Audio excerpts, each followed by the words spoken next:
Okay, now we're on to page 2 of the lesson 13-8 reciprocal trig function notes. This question says to find the secant of 60 degrees. So what we're going to do is locate 60 degrees on our unit circle, and we are going to look at the cosine. We know in the ordered pair, the first number in the ordered pair represents the cosine. So the square root of 3 over 2 is not something we want. We want the reciprocal of the cosine. So I take that and I flip it around to make my answer 2. Then I go to the next one, 2 pi over 3. Remember, I'm looking at my unit circle. I want to find 2 pi over 3 here. In quadrant 2, look at the ordered pair. The ordered pair there is, again, locate this on the unit circle. And we're going to see the ordered pair that goes with this one is negative 1/2, comma, root 3 over 2. But we want the y coordinates reciprocal because cosecant is the reciprocal of sine. So this answer is going to be 2 over square root of 3, but of course we don't leave that square root of 3 in the denominator. We need to rationalize. All right, then we have another problem, last one. We have to find the secant given the cotangent is 4 over 3.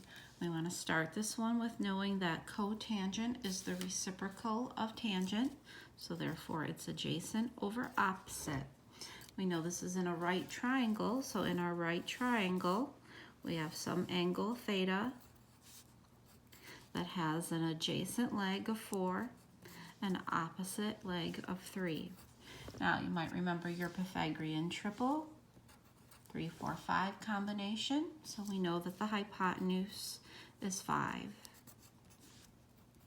So we want secant. We can flip back to the first page and see that the secant of the angle is the reciprocal of the cosine, so it's h over a. And we said the hypotenuse was 5 by the Pythagorean theorem, and the 4 was the adjacent leg. Last one, I'm going to try to do this one without drawing a picture. Remember, we want to find cotangent, which is not opposite over adjacent, but adjacent over opposite, the reciprocal of tangent. And we know cosecant is the reciprocal of sine, so it's hypotenuse over opposite. And we can do the Pythagorean theorem here.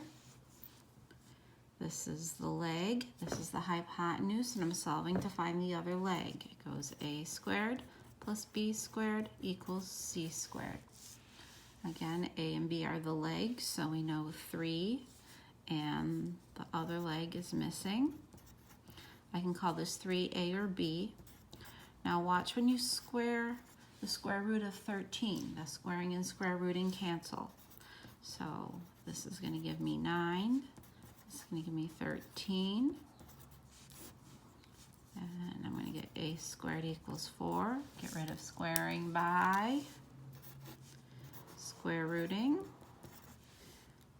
So that's going to give me the adjacent leg is 2. So my answer is going to be 2 over 3.